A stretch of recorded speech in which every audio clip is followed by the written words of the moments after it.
Let's get it started. Let's get it started in here. Let's get it started. Let's get it started in here. Yeah.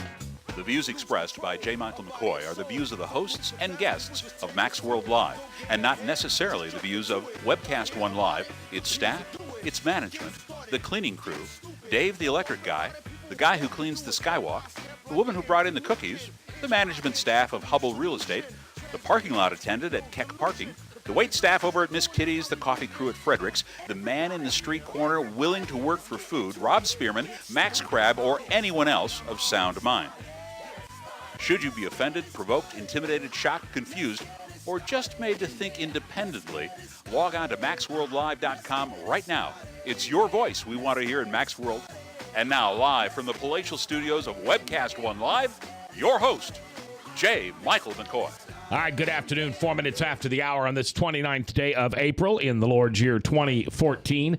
I'm J. Michael McCoy, and welcome to the Tuesday edition of The View from a Pew, which is the old-style Max World, when Tom and I would get together and bring in some of our cohorts and talk about the politics of the day. And we shall surely do that today, except did anybody happen to hear what we did with the weather today? We broke a record. What did we do? It's never been this cold since like 1914 on the 29th day of April. Really? Yep. And parts of southern Iowa are reporting snow. I had no idea. Well, of course not. You don't listen to me all day long. If you did, you'd know, or at least follow my Twitter feed. But anyway, yeah. So what a strange. This whole... We set a record for high temperatures here a week or two ago. We were in the mid-80s. Yeah. We were one of the hottest spots in the country. I just think that's what happens when you tell God that people mess with the atmosphere, and it's our responsibility. You got Ed Fallon on the Great Climate Change Walk. I was reading some of his piece the other day. He's got the answer for all this, Mac. Of course he does. It's tax and spend. Tax and spend, tax and spend. Today I want to introduce a couple of really neat people, not only off camera but on. Tamara Scott, who has her own show here at Webcast One Live called The Tamara Scott Show, right? Okay. Most days, yeah. She is the National Committee woman for the National Republican Party. So if I got this right, there are 100 women in the country? There are actually a few more for the territories, the islands. Okay. They're All right. represented as well. Total, there are 168 RNC members. When you take your National Committee man and woman for each state and territory, and then the chair as well of each state. Okay, and who's the National Committee man? Steve Scheffler. Steve. Oh, I like Steve. All right, and We then need to who's get him back on again. So we hadn't been on for a while. Hello. Doesn't that old flip phone of yours work? Yes, it does. I've got him on my list. All yeah. right, and who's the chairman? It is now Danny Carroll. And that changed. He was elected to fulfill the term when A.J. Spiker resigned, and I'd love to discuss, because that's one of the confusing points for Iowans. They've heard some conflicting ideas on that, but when the chair stepped down, he was the co-chair. It made only sense that he stepped up. Danny has been the majority leader, the speaker pro tem. He's had several successful campaigns of his own. He's recruited candidates across the state to run for legislature. He's worked with majority funds. It made sense for him to fill this position. But many are saying that he should not keep that position, and they were going to oust him. But of course, he's such a man of integrity, you can't just say we're going to oust Danny. So they're giving the impression that there's some election in June. There is no election in June. The term for that chair is not up until January after an election year. It only makes sense. Right. You don't change horses midstream. Yeah. You wouldn't pick a new chair between district, state conventions, primaries, general elections. You just would not do that. But could it be done? Are they talking factually? Can they come together in June and oust Danny? Well, to do that, and some of these soft answers you were getting from candidates who are running for state central committee were saying, well, if there's an election, I'll listen to all who are running. Well, here's the truth in that. You won't have an election until January unless you first create a vacancy. And to create that vacancy, then 5 members have to raise a ruckus and try and vote the sitting chair out. Yeah, you have to fire him. You have to fire him. And so you'll have to have 5 members call for a meeting, and there may very well be 5 who will do that. Then your majority has to vote to oust your chair. If we would do that in the Republican Party, even I think the Register's Kathy Obradovich says, not a smart idea. When you're coming into an election year, to switch horses, to switch your leader, to create so much distraction, when we as Republicans should be talking about Obamacare, taxes, tuition cost, all the issues that are at ours to win right now. We've got a U.S. Senate race, a congressional race in the 3rd District that really needs our help, plus 3 other races congressionally that we should be a part of. So to really even try to change or to oust a chair would just be detrimental to the party, and it would really prove an agenda and a motive that is other than the best for the party in the state of Iowa. Well, I think we should throw immigration into that list of things, Absolutely. because I heard some Republican response the other day where they were acting like we were going to do some kind of amnesty bill or comprehensive immigration reform by August. I think that's shooting ourselves in the foot right there. You're absolutely right. American Principles Project did an autopsy on the GOP autopsy that they did after the 2012 election. It is not social issues that are hurting the Republicans. It is the social issues. It is those times when we don't stand our ground. People, if you look at the numbers of independents right now, they're fed up with both parties. It's not that they're no longer American, they no longer have their values. They're fed up in trusting a party. So even on the abortion issue, I think it is 59% of independents, and I think it's somewhere in the 40s of Democrats who call themselves pro-life. If you'd get people to really stand their ground, and voters felt like they could get behind them, they would. Tamara Scott is one of my guests today. She's the national committee woman for the National Republican Party. Also, of course, Tom Coates is in the house. And, behind every great man, there's even a greater woman. And today we are also blessed to have Lowell Scott, Tamara's husband. But you're not really here as a spouse. You just kind of hitched a ride with her. You're a lifelong Republican. I am a lifelong Republican. Here in Central Iowa. In Central Iowa. And so you've watched this from afar and been involved with these processes. Yes, sir, both. I currently serve on the Warren County Central Committee, and I was a delegate to the 3rd District Convention last Saturday. So how does this all sit with you? I think Tamara has said before that the Republican Party is really, it's not as such a civil war as it's a battle for its soul.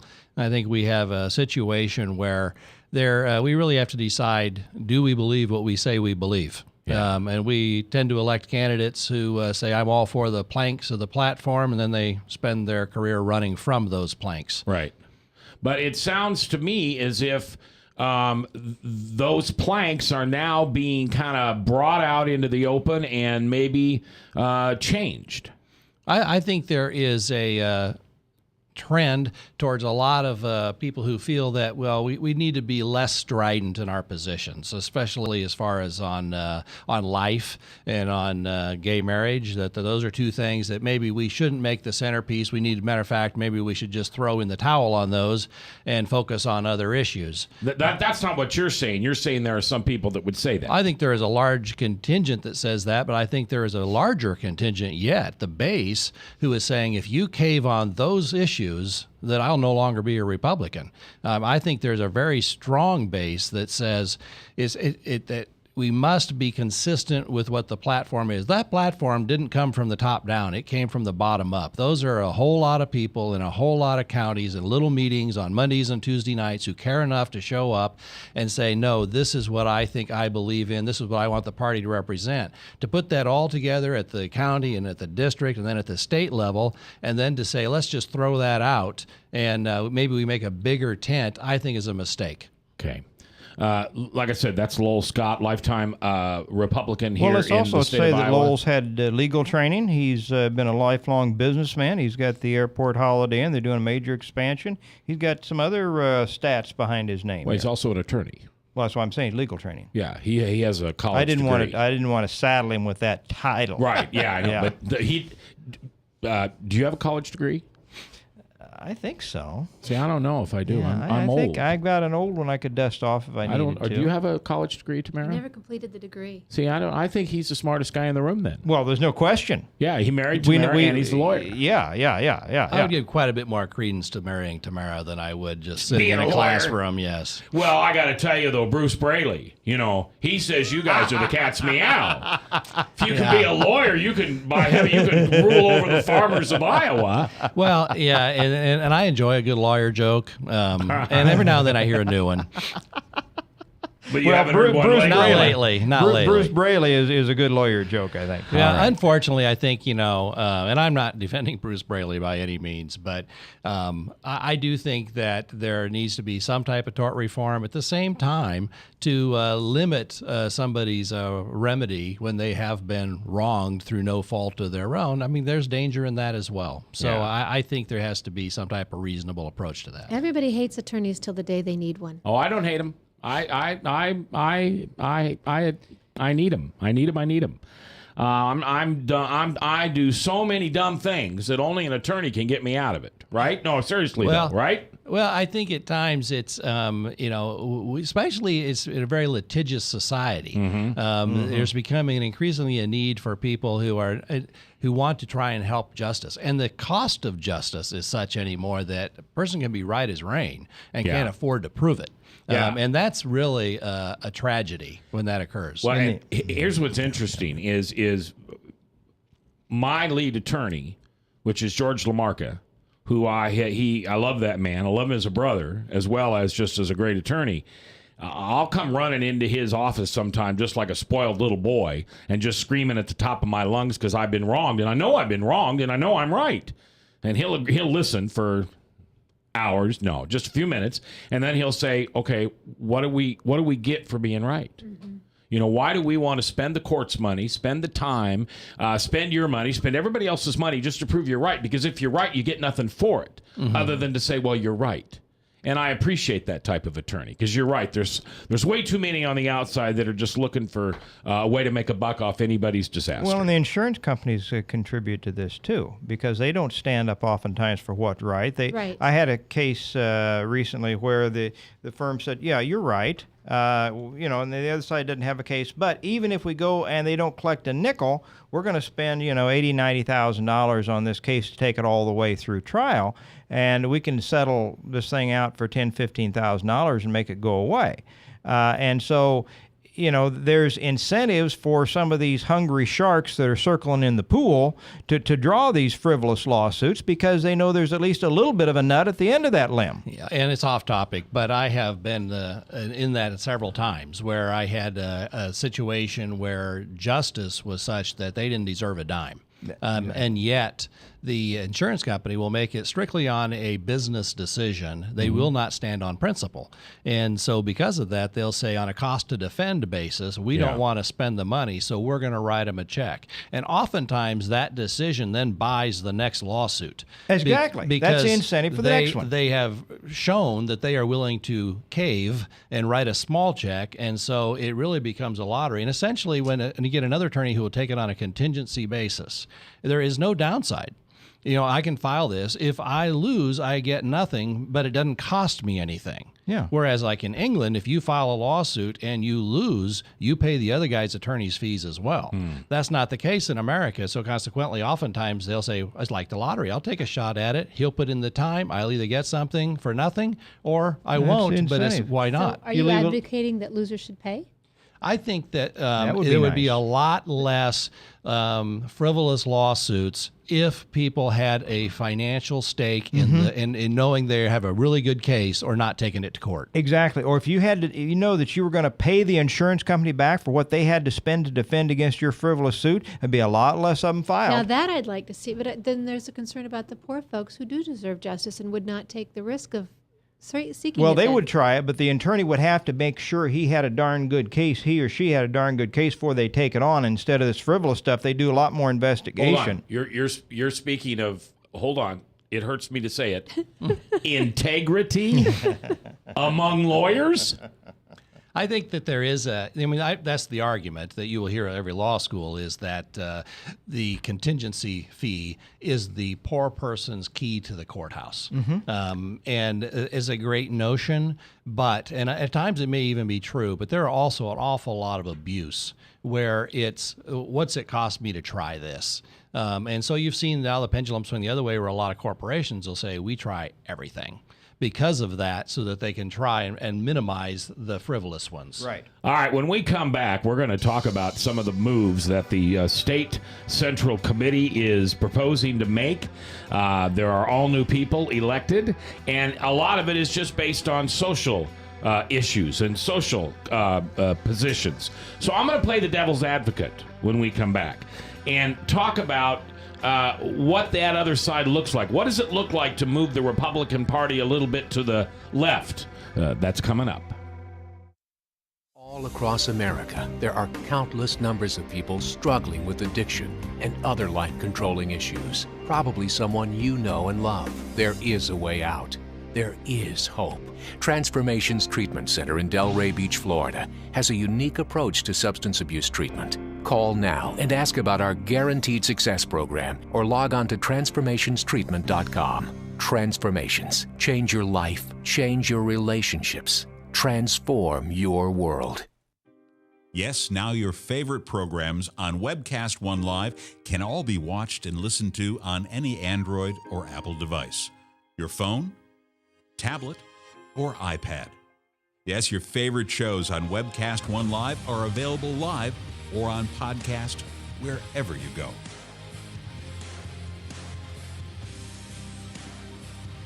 Let me introduce to you some of our great shows. Shalom! Every week on Understanding the World with Rabbi David Kaufman, we'll talk about issues in the Middle East, issues related to the Jewish tradition and religious traditions in general, and keep you up to date on exactly what's going on around the world. You may know some of the story, but you haven't heard all of the story until you've heard it on Understanding the World with Rabbi David Kaufman and our special guests we have on every week. Hey, this is Doc with Doc and Lefty. I want to tell you about our brand new time slot. It's from 6:30 to 7:30 p.m. It's on the same night, Tuesdays. We now follow Ed Fallon and the Fallon Forum on webcast1live.com. I want to tell you a little bit about our show. Our show is focused on local, state, and national, and sometimes international politics. We like to keep people updated and informed. We also have very interesting guests. So please join us every Tuesday from 6:30 to 7:30 p.m. on webcast1live.com. So when you want to watch your favorite Webcast One program, remember, there's an app for that.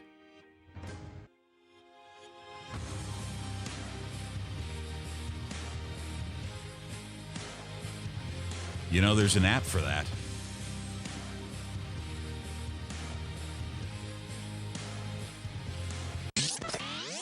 From the RE/MAX Real Estate Concept Studios, this is Webcast One Live. Get away from us, you neat old credit card. We don't have any more money. We're in trouble now. Save us! Help! Somebody save us! Somebody help! Help! Save us!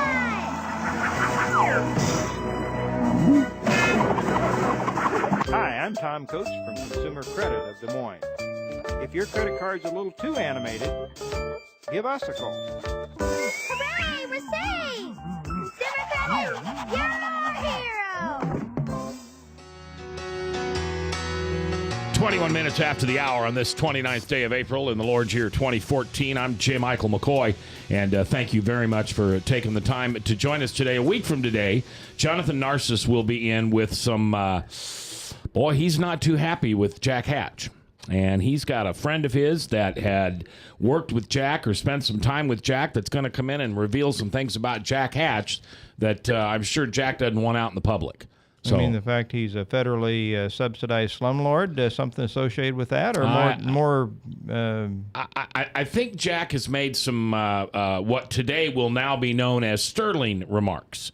You're aware of the owner of the L.A. Clippers. Yes. And the statements that he's made, and it's come out today that he will be, he has been banned from the sport for life. He may never go to another game of his own team. He may never have anything to do with the running of his own team. Therefore, the NBA trying to force him to sell. So, and we'll talk about that. I don't want to do that. All right, we'll talk about when that later. Tamara's here, because she's an elected person, and we don't want to put anything that on her. Okay. But that's what I hear this guy's going to come in and talk about, that Jack Hatch says things like he did. Well, let's be interested to hear him. All right. Tamara Scott, National Committee National Committee woman for the National Republican Party. And Lowell Scott, yes, her significant other, but also a lifelong Republican. All right, Lowell, I want to I want to have a devil's advocate conversation with you. Okay. All right? And I'm not saying I feel this way. Well, no, I don't feel this way. But this is a devil's advocate, because I know there's this voice out here. And that voice says, listen, we've lost the gay marriage battle here in Iowa. So let's just get that out of our plank, because it pushes too many people away. Not because people agree that gay marriage is acceptable, but they know somebody in their family that will become violently upset with them and disrupt their relationship if I continue to support a party that won't accept gay marriage. I think it's a difference between accept and condone. And what I see is a party that has to determine what its principles are. And if we're going to be entirely pragmatic, because that's all we are caring about, then it really says a great deal about us as a party. I mean, we need to stand on our principles and fight for those. And I mean, that's really where the party has to decide what it believes. Okay, why, and this is not a rhetorical question, I don't know the answer to this. Why is gay marriage one of those issues? I think because there is a tremendous base of Republican Party, especially in the state of Iowa, but across the nation, whose faith is key to why they are a Republican. Okay. And the biblical principles that they believe in as their faith, they want to see reflected in their politics as a citizen. And as a consequence, that is an issue that's important to them. Okay, then why not just have the Republican Party plank say, as a Republican, we see the world through a biblical worldview? Why go out there and say, and we're going to call it gay marriage, and then in a minute, we're going to call it pro-life? I think because you have to have some specificity in those planks. You can be very general and paint with a very broad brush on a lot of issues, but what it allows is those then people who either are politicians or it's room to hide in the tall grass, because there's not enough details and specificity in the planks that they can say, well, I comply with the notion of it or the intent, or well, not the devil is in the details, and they can make sure that they can talk a good game, but they don't have to walk the talk because there is not enough specificity for them to really be held to. Yeah, and Tamara, you chime in here. The more I think about what I just said, I don't imagine you could have the word Bible in a plank for a political party. That's probably more dangerous than just speaking of gay marriage or pro-life. Well, wouldn't that be unfortunate? Because our founding fathers were all about the Bible, their quotes, the percentage of their quotes. In our own declaration, in the preamble to our Constitution, we talk about the blessings, the supreme being. So how unfortunate it is that we've evolved to a place, or devolved to a place, where people think it's bad to have the Bible in there. And, you know, this just kind of comes back to everything you're talking about, whether it's the lawsuits, people are now frivolously suing people, whether it's the planks in the party. Do we really need to outline these things? They didn't have to when they first had the Constitution, but unfortunately we do now today, because we have people who, as you say, hide for the tall grass. That platform is the only voice the grassroots have. It's their only ability to say, this is what we believe. And a lot of good ideas come out of there that aren't laws, that wouldn't otherwise get the light of day. And so what it does is it gives good legislators covering to do the right thing, and it gives bad legislators accountability when they want to stray Let from me it. zero in on this point. I thought Mac initially phrased it quite well in regards to what a lot of people feel like. They're uncomfortable with the subject. They have people that are in their friend circle, their church circle, their family circle that have this issue front and center for them, and it's very uncomfortable. So, but let me ask you guys, if we go the way that perhaps the moderates want us to go and just get rid of the subject, they're not going to endorse homosexual marriage, but they just want to get rid of it as something that is in the plank.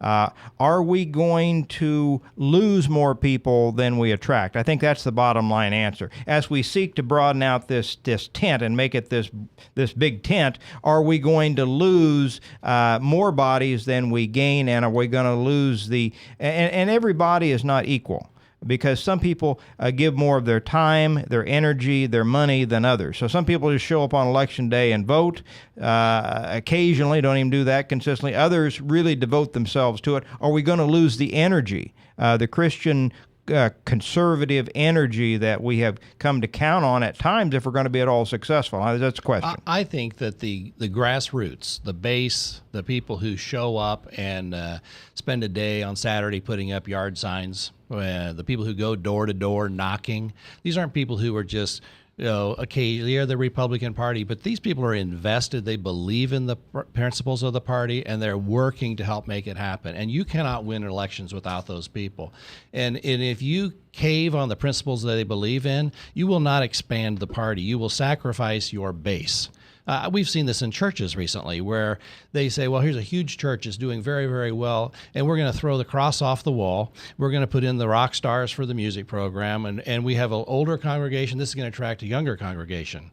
You don't expand by throwing all the people out who have tithed and supported that church for years to show them the door, because what you end up getting is a revolving door. You get a lot of people coming in. They don't necessarily stick around. They may get involved, but you don't reinvent yourself that way without sacrificing your base. And I think the Republican Party risks the same notion. Lowell Scott is my guest today, along with Tamara Scott. She is the National Committee woman for the National Republican Party, and also Tom Coates in the House. Yes, but what if we keep losing elections? What if we stand on the side of the road with our sign that says God is good, marriage is between a man and a woman, and the only choice is to choose life? And meanwhile, we keep getting people like Barack Obama and Bruce Braley and Reid and some of these incompetent people who can't run our country. Well, let's look at the last two presidential elections where we had John McCain and we had Mitt Romney. Right. Neither one of those were strong on social issues. No. They were both fiscal conservatives. And what Tamara's oftentimes said is that if you're a fiscal conservative, you should be very involved in social issues, because if you're trying to reduce taxation and spend limited government spending, those are driven by the cost of social issues.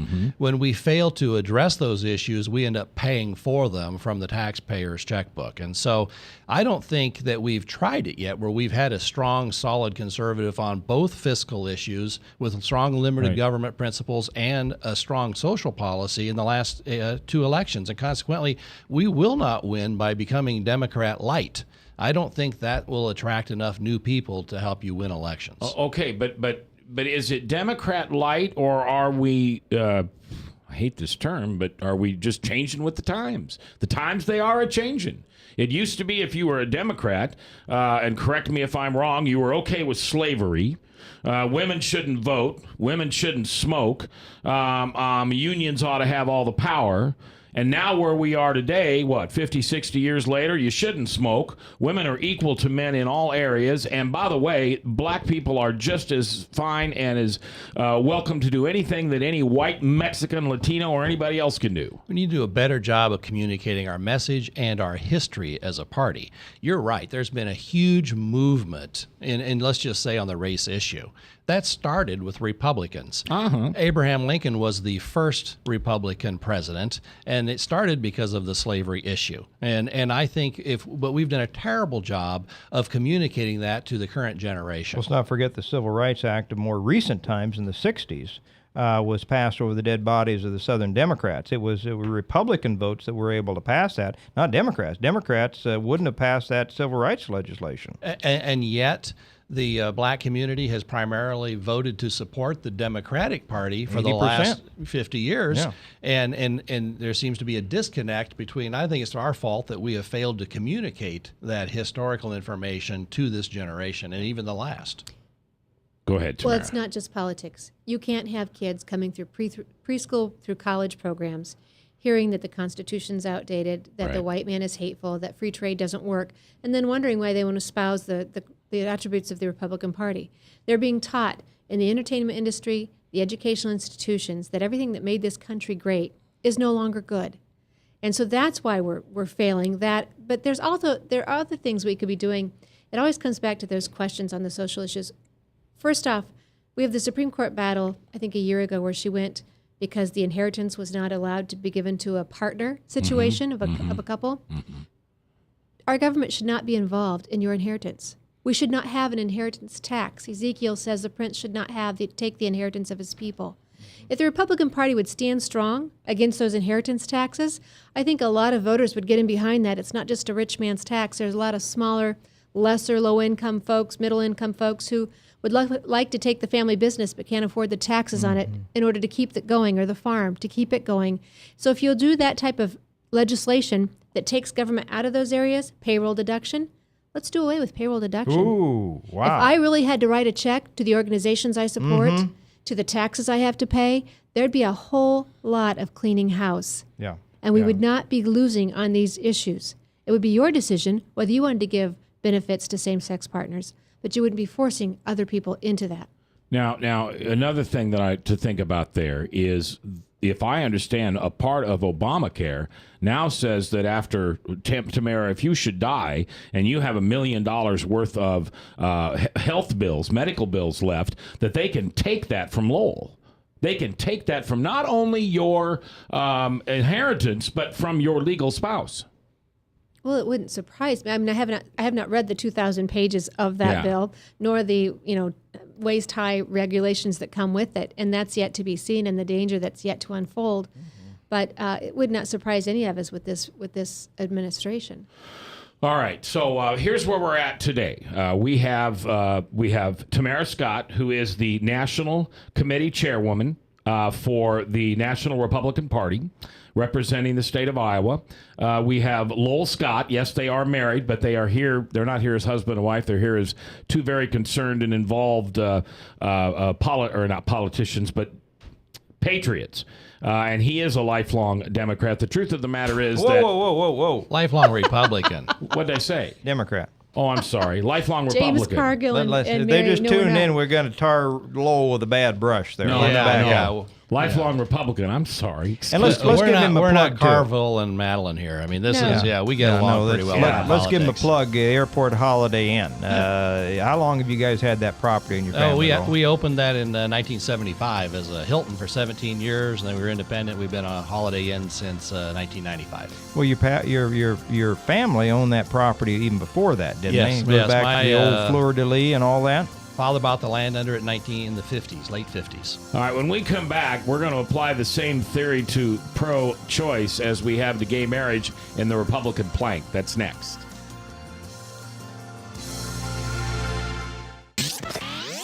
From the RE/MAX Real Estate Concept Studios, this is Webcast One Live. I'm Brian Leach, owner and general manager of Service Legends.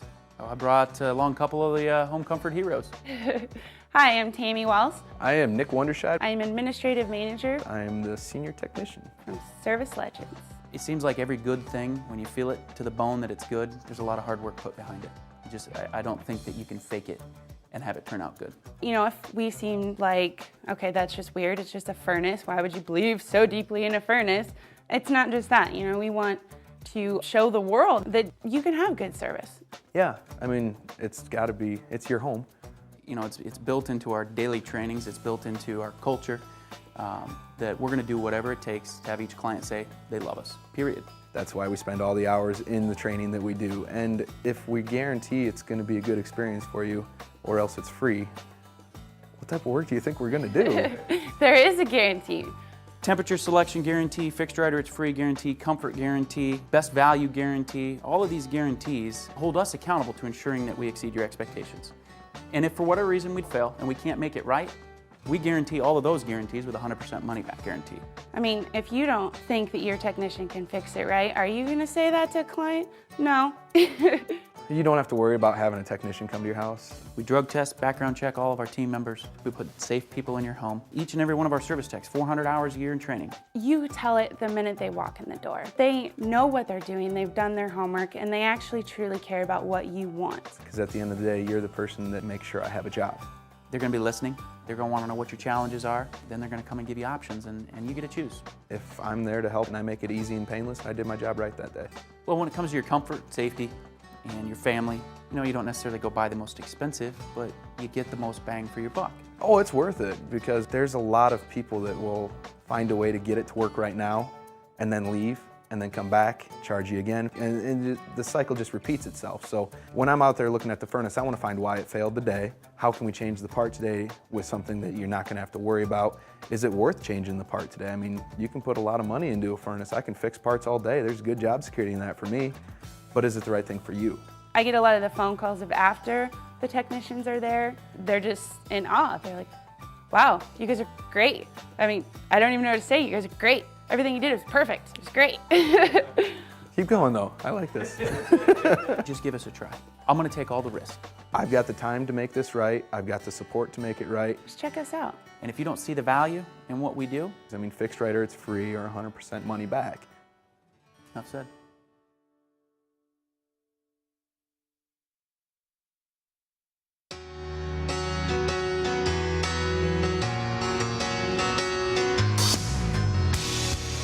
Two minutes for the top of the hour, Salem Radio Network News, and then Pastor Michael Mudloff with True Blue from Westkirk Presbyterian Church. My guest today, Tamara Scott, National Committee woman for the National Republican Party, and a lifelong Republican, Lowell Scott, and along with Tom Coates, who's my co-host. All right, we talked about before the plank of the party, of the Republican Party of Iowa, that.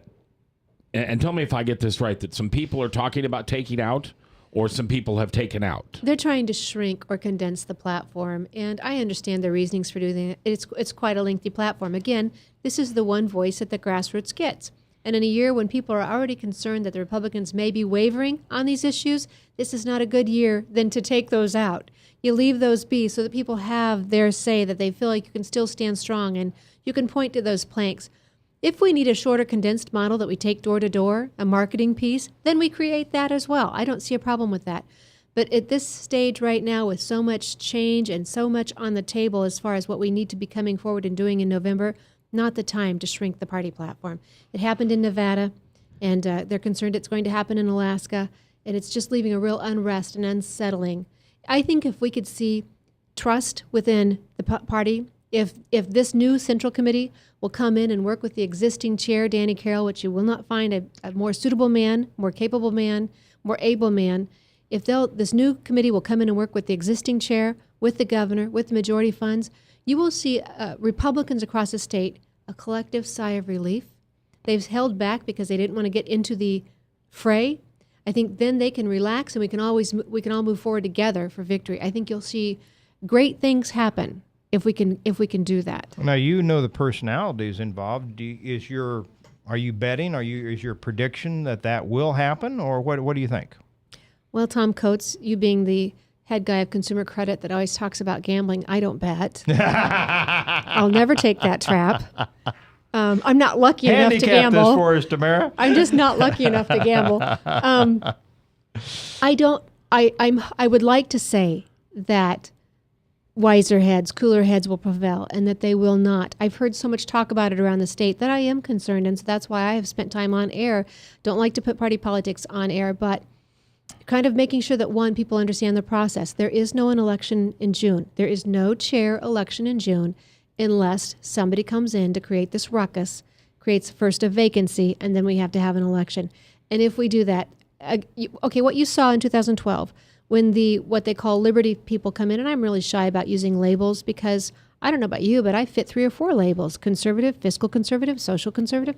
So I'm really cautious about using labels. But what people saw with the Paul movement come in, and I worked with much of that. I got elected at the same time, though I was not part of their movement. I found when I gave them an open heart, we agreed on a lot of issues. We could work together. You saw this party stand against a gas tax, stand for life with the Huckabee event, speak out on the judges when they overstepped the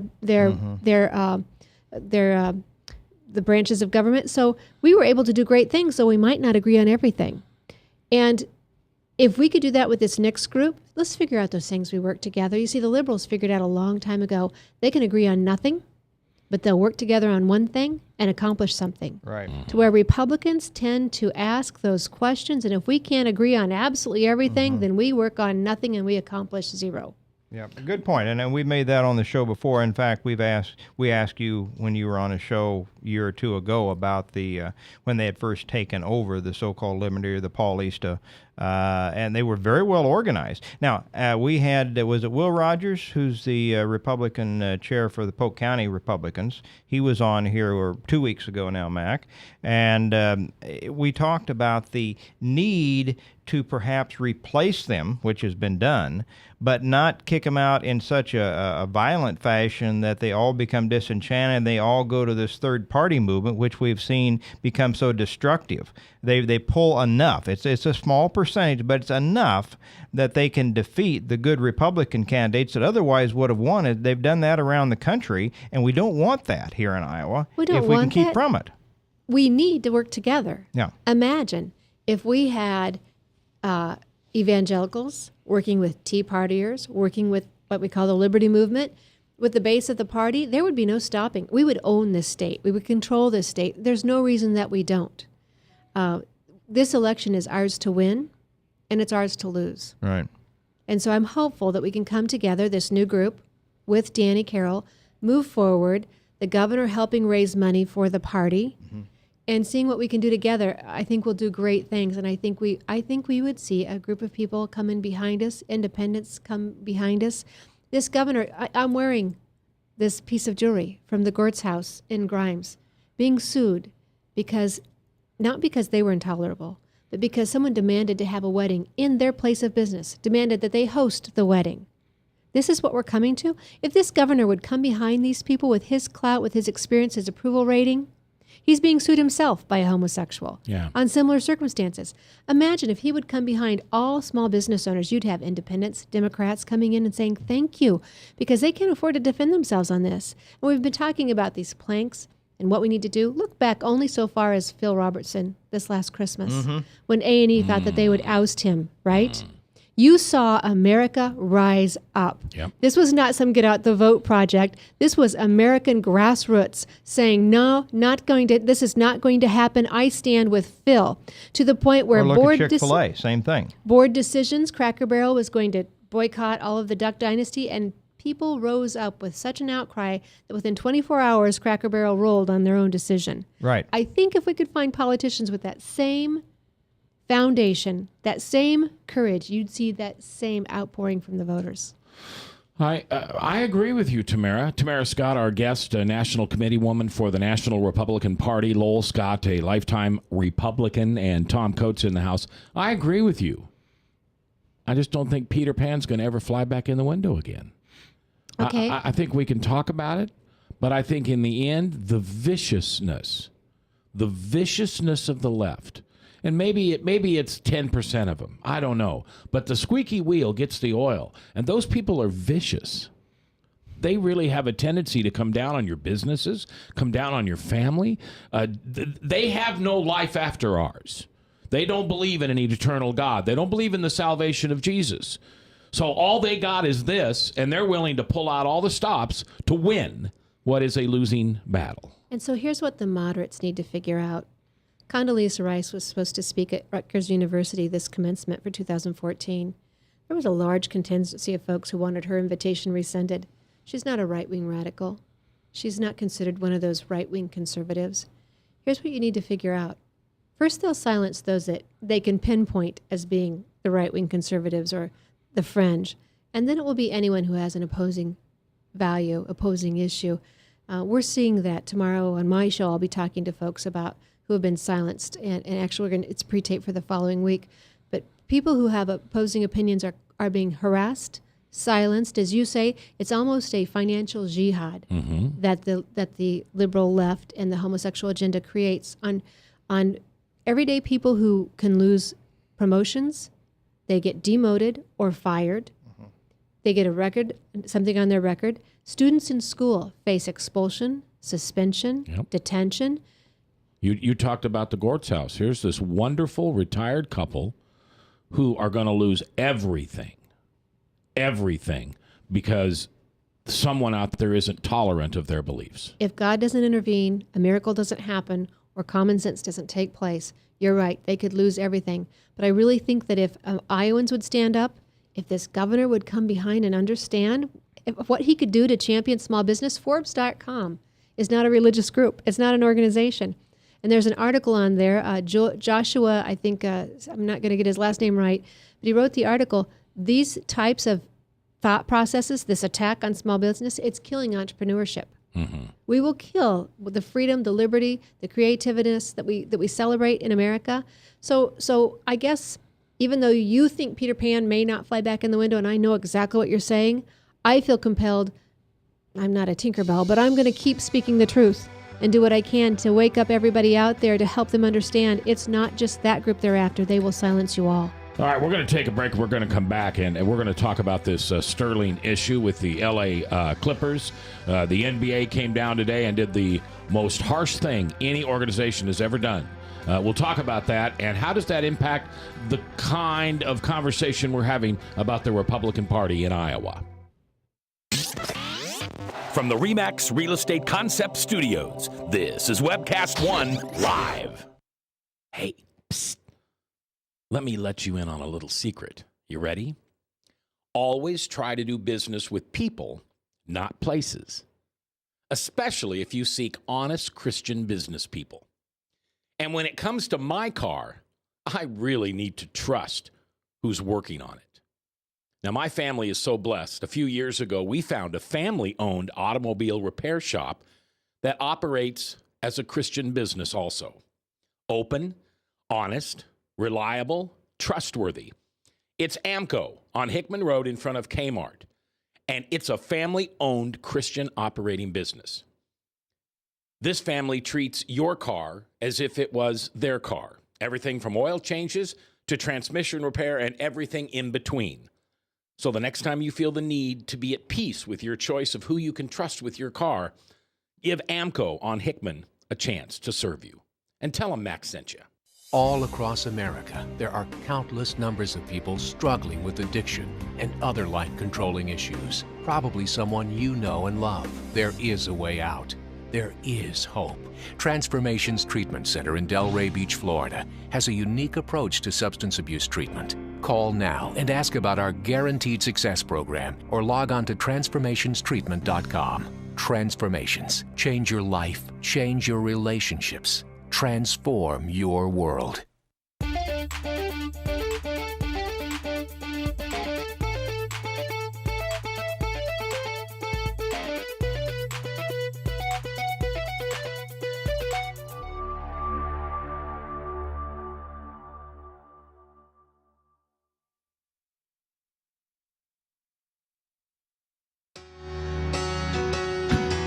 Minutes before the top of the hour, Salem Radio Network News, and then Michael Mudloff from Westkirk Presbyterian Church with his show True Blue. Tom Coates, along with myself, J. Michael McCoy, Lowell Scott in the studio, and if Tamara would like to chime in on this, I told her she's welcome to.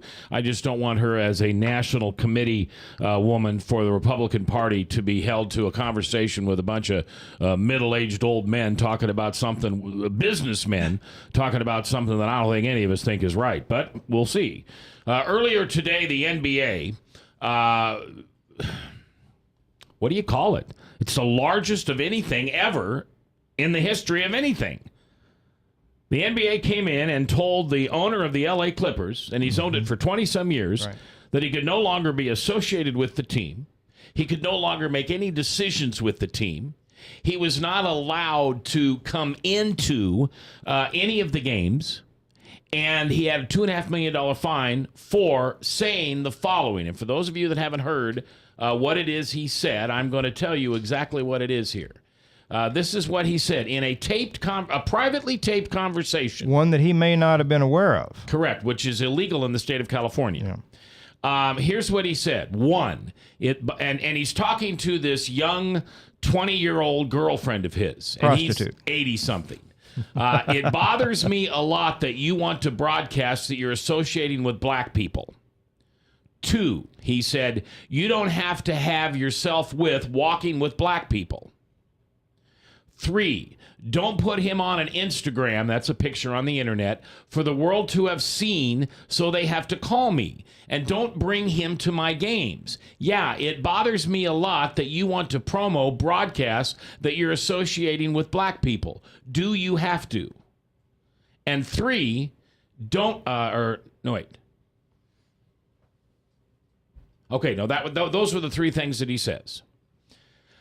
Didn't he also talk about the black people in Israel? Wasn't that comment also made in that tape? How they were treated as dogs or something like that? I'm not being sure. I don't have that. Okay, I think that comment was made as well. And I think the black person in particular he was talking about was Magic Johnson, was my understanding. Correct. Who is a potential suitor for the Sacramento Kings. For the L.A. Clippers. For the L.A. Clippers, I mean, right. The L.A. Clippers basketball team, which sets up an interesting situation. You think about motivation on why this young woman would want to secretly tape that and then get it released. Apparently there was some relationship between her and Magic Johnson and perhaps some of his partners that want to buy this team. And so there's even speculation that this may have been done intentionally to try to beat him down to a position and perhaps even the price down to a level that they could more easily acquire it. Lowell, your thoughts on this? The legality, I guess, is still up in the air, whether this was even done legally, and then how much responsibility can they hold a man to what was, a private conversation? Well, I think there is it's clear that the ability to record somebody is probably never easier than it is today in our society. I mean, to do anything in public and not assume that you're being videoed by somebody's camera is foolish.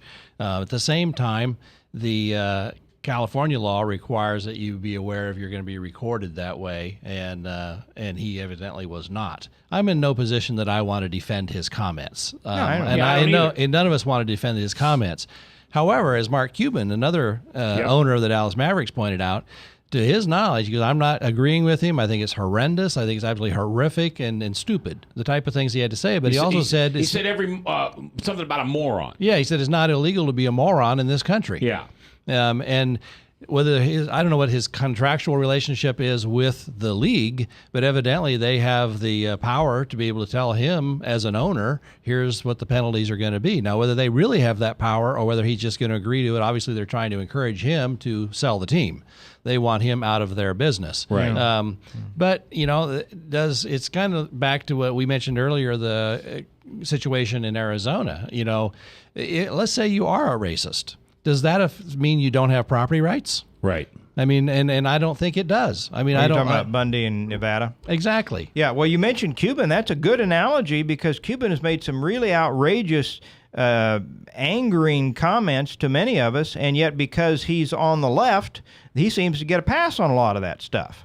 Well, are you and saying I'm not there's saying a double this standard? guy out in L.A. isn't, because he's been given a lot of awards by the NAACP, so he's apparently got himself hooked in with the left. He may be a big lib, too, but Cuban has been able to get by with a lot of comments with no retribution. Well, and the liberal media or the Main Street media has run up the flagpole the fact that the rancher is a Republican, and they failed to mention that this guy is a Democrat. Is the guy of the Clippers a Democrat? Yes. Is that how he's, with his money and influence, able to get all the NAACP awards over the years? Well, he was supposed to be receiving the NAACP around the L.A. area's Lifetime Achievement Award in the next few weeks. Now, they've rescinded that award based on these comments.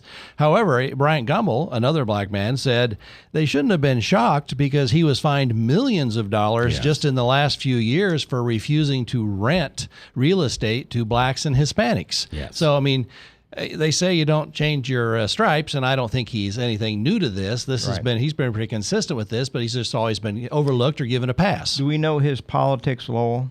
Do we know this man's politics? I do not know his historical politics, other than I understand he's a registered Democrat. Oh, he is a registered Democrat? Yes. Okay. All right. That would, interesting. Here's a point that I made on my Facebook page. There may be a few racists left in America, but being racist in America is a death sentence.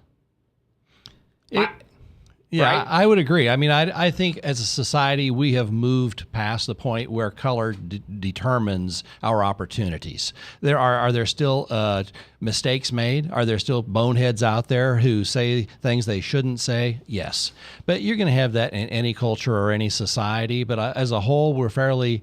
I think we've moved past that in a large degree. Absolutely. I mean, I think the Supreme Court recently recognized that in their Michigan decision with the university there, in saying there was a time where affirmative action was justified, but we're getting past the point where it's necessary for people to have an equal opportunity. Well, there's never been equal results.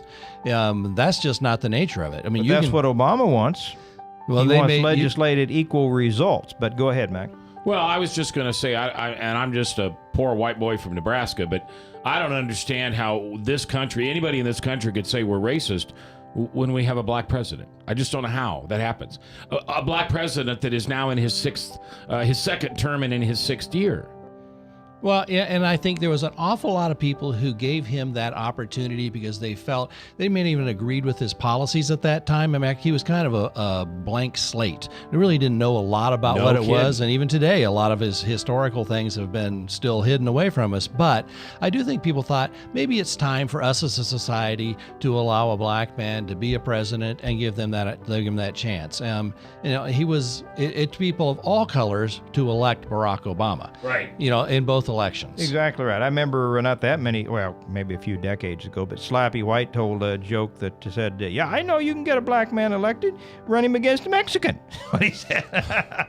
That's going to wrap up our show for today. We will see you tomorrow and Thursday with Reich, and then on Friday we'll be in with The View from the Pew. Until we get together again, do me just one favor, please. Just tonight, for a while, just pray.